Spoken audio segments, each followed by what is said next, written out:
Baik, bismillahirrahmanirrahim. Assalamualaikum warahmatullahi wabarakatuh. Izin memperkenalkan diri, nama saya Saifullah.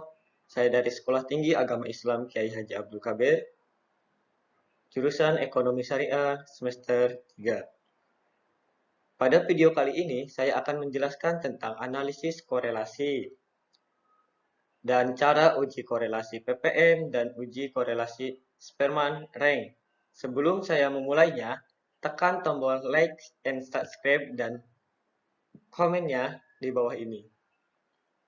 Kita lanjut. Pengertian korelasi. Analisis korelasi merupakan studi yang membahas tentang derajat keeratan hubungan antar perubah yang dinyatakan dengan koefisien korelasi dengan antara perubahan X dan Y dapat bersifat A. Artinya X naik turun, maka Y naik turun. B. Negatif. Jika X naik turun, maka Y turun naik. Bebas, artinya naik turunnya Y tidak dipengaruhi oleh X. Sedangkan menurut Jonathan Sarwono adalah dalam bukunya, ia berpendapat bahwa korelasi adalah teknik analisis yang termasuk dalam salah satu teknik pengukuran asosiasi atau hubungan. Pengukuran asosiasi merupakan istilah umum yang mengacu pada sekelompok teknik dalam statistik bervariat yang digunakan untuk mengukur kekuatan hubungan antar dua variabel. Dua variabel saling berkorelasi hanya jika perubahan yang terjadi pada suatu variabel akan berdampak pula pada variabel lainnya, baik dengan arah yang sama maupun berlawanan. Ketika perubahan yang terjadi searah maka disebut dengan istilah korelasi positif. Jika berlawanan maka disebut korelasi negatif. Itu sedikit penjelasan tentang analisis korelasi. Nah, di sini ada rumus yang digunakan korelasi PPM. Rumusnya yaitu R XY sama dengan N sigma XY dikurang sigma X dikali sigma Y. Dan dibagi N sigma X dikurang sigma X kuadrat dikali sigma Y dikurang sigma Y kuadrat. Di sini ada korelasi ya, koefisien korelasi nilai X, nilai R, interval koefisien, tingkat hubungan, yaitu ada 0,80 sampai 1000 itu sangat kuat, 0,60 sampai dengan 0,799 itu kuat, 0,40 sampai 0,599 itu cukup kuat sampai seterusnya. Selanjutnya, untuk menyatakan besar kecilnya sumbangan variabel X terhadap Y dapat ditentukan dengan rumus koefisien determinan sebagai berikut. KP sama dengan R kuadrat dikali 100%, di mana KP ini adalah nilai koefisien determinan, R nilai koefisien korelasi.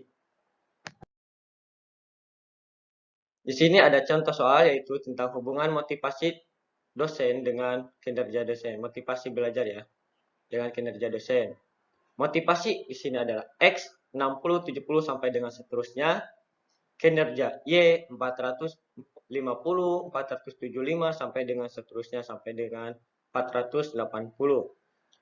Pernyataan, berapa besar hubungan motivasi dengan kinerja dosen? Berapa besar sumbangan atau kontribusi motivasi dengan kinerja dosen? Buktikan apakah ada hubungan yang signifikan motivasi dengan kinerja dosen. Langkah-langkah menjawab. Langkah pertama membuat HA dan HO dalam bentuk kalimat, ada membuat HO dalam bentuk statistik. Di sini ada membuat kalimatnya ada hubungan yang signifikan antara motivasi belajar dengan prestasi belajar mata kuliah statistik. Tidak ada hubungan yang signifikan antara motivasi belajar dan prestasi belajar mata kuliah statistik. Kita lanjut. Nah, Nah, di sini ada langkah ketiga, membuat tabel penolong untuk menghitung korelasi PPN. Nah, di sini ada 12 sampel yang kita ambil. X yaitu tadi yang tadi soalnya itu 60, 70, 75 sampai dengan seterusnya. Y 450, 475 sampai dengan seterusnya. Tinggal kita masukkan ya rumus-rumus di sini. Nah, di sini ada X kuadrat. Dari mana hasil 3600 ini? Dari penjumlahan X dikuadratkan. Jumlah X ini 60 dikuadratkan jadi 3600. Sama sampai dengan seterusnya. Di sini juga ada Y kuadrat sama dijumlahkan, dikuadratkan ya. 450 kuadrat dikuadratkan jadi hasilnya sini. Sampai dengan seterusnya. Nah, di sini ada XY. Dari mana jumlah XY di sini? Dari penjumlahan X dikali dengan Y. Sama dengan jumlahnya 27.000 sampai dengan seterusnya. Nah, di sini kita ada penjumlahannya juga. Kita tinggal jumlahkan dari 27.000 sampai bawah. Ya, itu jumlahnya di sini. Kita di sini Y kuadratnya juga sama. X kuadrat juga sama, tinggal dijumlahkan. Itu tinggal kalian jumlahkan saja. Kita lanjut. Nah, di sini ada langkah keempat, mencari R hitung dengan cara memasukkan angka statistik dari tabel penolong. Nah, jadi tinggal kita masukkan dari tabel penolong, tinggal masukkan dengan cara R hitung ya, rumus R hitung. R XY sama dengan sigma X dikurang sigma X dikali sigma Y. Ulangi, RXY sama dengan sigma XY dikurang sigma X dikali sigma Y. Di sini buka kurung kurawal dalam akar ya. N dikali sigma X kuadrat dikurang sigma X kuadrat sama. Di sini ada sigma Y dikali dengan sigma N sigma Y kuadrat dikurang sigma Y kuadrat.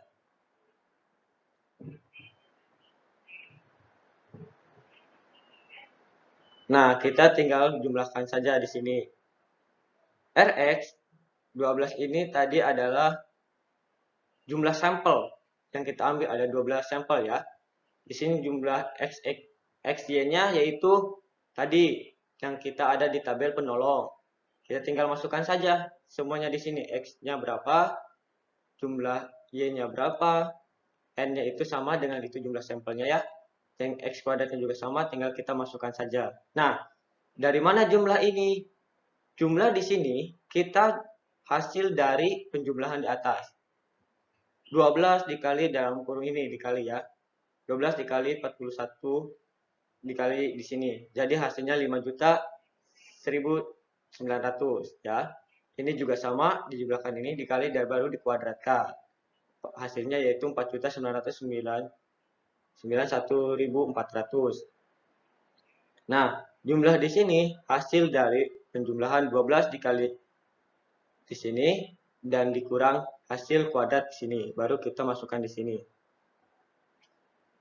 Nah, hasil 18.600 ini hasil 12 dikali dengan 26 ini, 26 juta ini. Nah, ini dikuadratkan dulu baru dikurang hasilnya itu 18.600 ya. Nah, tinggal kalian jumlah saja 12 dikali ini dikali 66 325 itu dikurang 885. Ini hasil dikuadratkan dulu baru dikurang ya agar hasilnya sama. Nah, hasil di sini adalah 5 juta dikurang dengan 4 juta di sini ya.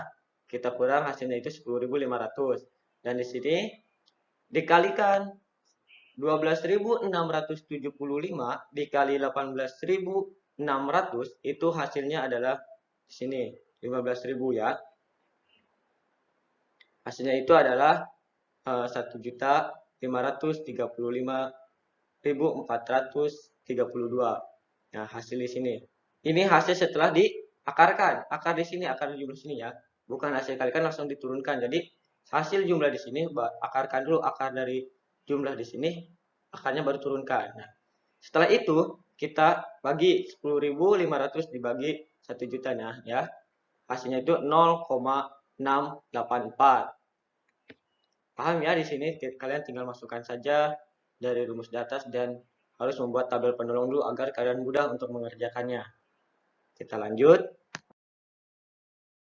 Nah, di sini ada korelasi Spearman rank ya. Kita bisa juga disebut korelasi berjenjang atau korelasi berpangkat. Dan ditulis dengan notasi RS. Kegunaan untuk mengukur tingkat atau eratnya hubungan antar dua variabel, yaitu variabel bebas dan variabel terkait yang berskala ordinal. Mengetahui tingkat kecocokan dari dua validitas empiris. Rumus korelasi Spearman rank yang digunakan yaitu Rn sama dengan 1 dikurang 6 sigma D kuadrat dibagi N dikali N kuadrat dikurang 1. Di sini ada penjelasannya ya. Rn itu nilai korelasi Spearman rank, D kuadrat itu selisih setiap pasangan rank, N jumlah pasangan rank untuk Spearman ya. Bila dilanjutkan, untuk mencari signifikan, maka digunakan rumus Z hitung. Rumusnya itu Z hitung sama dengan RS dibagi 1 dibagi N dikurang 1. Paham ya untuk penjelasan korelasi Spearman rank ini? Kita lanjut. Nah, di sini ada langkah-langkahnya, yaitu yang pertama kita harus membuat hipotesis dulu, yang kedua membuat ranking D kuadrat, yang ketiga menghitung RS hitung dan menghitung RS tabel, yang keempat membandingkan RS hitung dan RS tabel, kemudian membuat kesimpulannya. Nah, kita lanjut. Ini adalah langkah-langkahnya untuk mengerjakan Spearman rank ini. Contoh soal. Di sini kita buat contoh soal ya. Diketahui motivasi mahasiswa X dengan prestasi mahasiswa Y pada mata kuliah statistik adalah sebagai berikut. Nah, kita ambil contoh soalnya. X yaitu 70, 60, 55 sampai dengan seterusnya. Y 50, 50, 40 sampai dengan seterusnya. Jika A 0,05, maka ujilah menggunakan dua pihak untuk Spearman rank. Apakah ada hubungan yang signifikan antara dua motivasi mahasiswa X dengan prestasi mahasiswa. Nah, di sini kita inisialkan ya atau variabelkan motivasi mahasiswa itu variabel X dengan prestasi mahasiswa itu variabel Y ya. Kita lihat di sini. Kita lanjut, itu contoh soalnya. Nah, langkah-langkahnya tadi sudah dijelaskan. Nah, kita tinggal masukkan langkah pertama, yaitu kita harus membuat hipotesis dulu. HO dibagi R dikurang O. Yaitu penjelasannya tidak ada hubungan yang signifikan antara motivasi mahasiswa dengan prestasi mahasiswa. H1 dikurang R adalah ada hubungan yang signifikan antara motivasi mahasiswa dengan prestasi mahasiswa. Nah, yang awal itu kita harus membuat hipotesis dulu. Yang kedua menghitung ranking D kuadrat. Nah, disinilah kita harus menghitung dulu rankingnya. Di sini ada jumlahnya ya, atau sampelnya. Jumlah sampelnya itu ada 10 jumlah sampelnya ya. Kalian bisa mau menggunakan nomor sampelnya, bisa menggunakan juga nama-nama mahasiswa, silahkan semaunya kalian atau semudahnya kalian bisa memahaminya. Nah, di sini kita tinggal masukkan nilai motivasi mahasiswanya yang tadi di contoh soal 70, 60 sampai dengan seterusnya. Ranknya, nah kita tinggal tentukan rank mahasiswanya atau ranking mahasiswanya ya. Nah, ranking pertama yaitu nilainya itu 95 yaitu dengan nomor 8 yaitu Maria. Yang kedua itu nomor 10 yaitu 92 dengan ranking kedua. Yang ranking ketiganya nilainya 90. yaitu ranking ketiga dan seterusnya. Kalian tinggal rankingkan saja dari 1 sampai dengan jumlah sampelnya yaitu 10 ya, kita ambil rankingnya.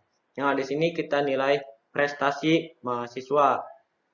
Nah, kita tinggal masukkan juga sama di nilainya di contoh soalnya 50, 50, 40 sampai dengan seterusnya.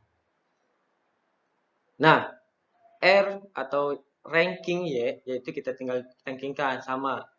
Ranking pertama yaitu nilainya adalah 90 yaitu nomor 4, Rahma. Ranking kedua, ranking ketiga itu jumlahnya itu sama ya, nilainya kita tinggal bagi 2 yaitu 2 ditambah 3 dibagi 2 hasilnya 2,5. Saya ulangi, dari mana nilai 2,5 ini? 2 ditambah 3 dikurang ulangi, 2 ditambah 3 dibagi 2 hasilnya 2,5. Ya, kita tinggal lihat jumlahnya. Kita mau mengambil nilai ranking ketiga dan ranking kedua. Yaitu jumlah sampelnya ada 2 orang ya yang sama nilainya. Yang keempat yaitu 70. Kenapa langsung keempat? Karena di sini sudah ada, kita ambil tinggal ambil yang kedua maupun yang ketiga ya. Yang kelima, nah yang kelima pun sama. Nilainya itu sama 65 ya. Kita juga tinggal jumlah juga. 5 ditambah 6 dibagi 2 hasilnya 5,5. Saya ulangi. 5 ditambah 6 sama dengan 11 dibagi 2 hasilnya 5,5. Nah, yaitu yang kelima dan yang keenam itu sama ya. Nah, kita mau ngambil ranking yang ketujuh.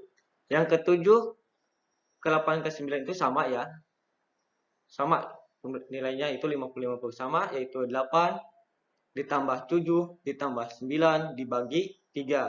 Saya ulangi, 8 ditambah 7 ditambah 9 dibagi 3 hasilnya 8. Yang ke-10 itu adalah nilainya 40 yaitu nomor 3 Fatimah ya. Nah, kita tinggal cara penjumlahan X dikurang Y. Dari mana min 1 ini? Yaitu kita lihat di sini yang di atasnya itu X dan Y dalam kurung D ya. X-nya itu dikurang dengan Y. Yaitu 7 dikurang 8 sama dengan min 1. 8 dikurang 8 sama dengan 0. 9 dikurang 10 sama dengan min 1 sampai dengan seterusnya. Nah, D kuadrat di sini kita tinggal di sini. Nah, kita lihat di belakangnya ada D. D kuadrat tinggal dikuadratkan. Min 1 kuadrat min 1 sama dengan 1. 0 dikuadratkan 0. Min 1 dikali min 1 sama dengan 1 ya. Sampai dengan seterusnya. Tinggal kita jumlah dari nomor 1 sampai nomor 10. Di sini D kuadratnya hasilnya itu 158. Kita lanjut. Nah, yang langkah ketiga yaitu menghitung RS hitung dan RS tabel. Nah, di sini saya sudah pisahkan. RS hitungnya yaitu kita menggunakan rumus RS hitung sama dengan 1 dikurang 6 sigma D kuadrat dibagi N dikali N kuadrat dikurang 1. Saya ulangi, RS hitung sama dengan 1 dikurang 6 sigma D kuadrat dibagi N dikali N kuadrat dikurang 1. Kita tinggal masukkan sesuai dengan rumus ya. RS hitung sama dengan 1 dikurang 6. 6 ini masih rumus ya. D kuadratnya tadi berapa? Yang di tabel itu yaitu adalah 158. Kita tinggal masukkan. N-nya itu adalah jumlah sampelnya ya. Tadi 10 dikali dengan sampel kuadratnya apa? N kuadratnya itu adalah sama, tadi 10 kuadrat dikurang 1. Nah, RS hitung sama dengan 1, tinggal kita 1. Nah, kita tinggal kalikan di sini, tinggal kita jumlah ya. Hasil di sini yaitu hasil 6 dikali 158 hasilnya 948. Nah, di sini adalah 10 dikali 10 kuadrat dikurang 1 hasilnya 990. Saya ulangi, hasil di sini adalah 6 dikali 158. Yang 990 yaitu penjumlahan dari 10 dikali 10 kuadrat dikurang 1. Nah, di sini RS hitung sama dengan 1 0,96 itu hasil dari pembagian 948 dibagi 990 ya. 948 dibagi 990 hasilnya 0,96. Nah, tinggal kita kurang 0,6 ulangi 0,1 dikurang 0,96 hasilnya itu 0,04. RS tabel di sini ya, RS tabelnya. RS tabel di sini sama dengan N dikurang 2 dibagi A di sini ya. A-nya itu tadi 0,05 yang awal tadi di contoh soal. RS tabel sama dengan N-nya tadi jumlah sampelnya adalah 10. Kita masukkan dikurang 2, A-nya itu 0,05. Nah, RS tabelnya yaitu sama dengan 10 dikurang 2 sama dengan 8 dibagi 0,05 ya. Ini RS tabelnya. Yang A ini ada di contoh soal. Kita lanjut. Nah, langkah keempat yaitu membandingkan RS hitung dan RS tabel, kemudian membuat kesimpulan. Ya, jika RS hitung lebih besar dari nilai RS tabel, maka HO ditolak atau signifikan. Nilai RS hitung lebih besar dari RS tabel, maka HO diterima atau tidak signifikan. Nah, RS hitung ini tadi nilai RS kita sudah mencari ya, nilai RS hitungnya itu 0,04 dan nilai RS tabelnya itu 0,68 ya. Tadi kita sudah mencari RS hitung dan menentukan RS tabelnya. Nilai RS hitung lebih besar daripada RS tabel 0,04 lebih besar dari 0,08 dan hasilnya HO diterima atau tidak signifikan. Kesimpulannya, tidak ada hubungan yang signifikan antara motivasi mahasiswa dan prestasi mahasiswa. Mungkin itu saja dari saya, penjelasan dari saya tentang analisis korelasi.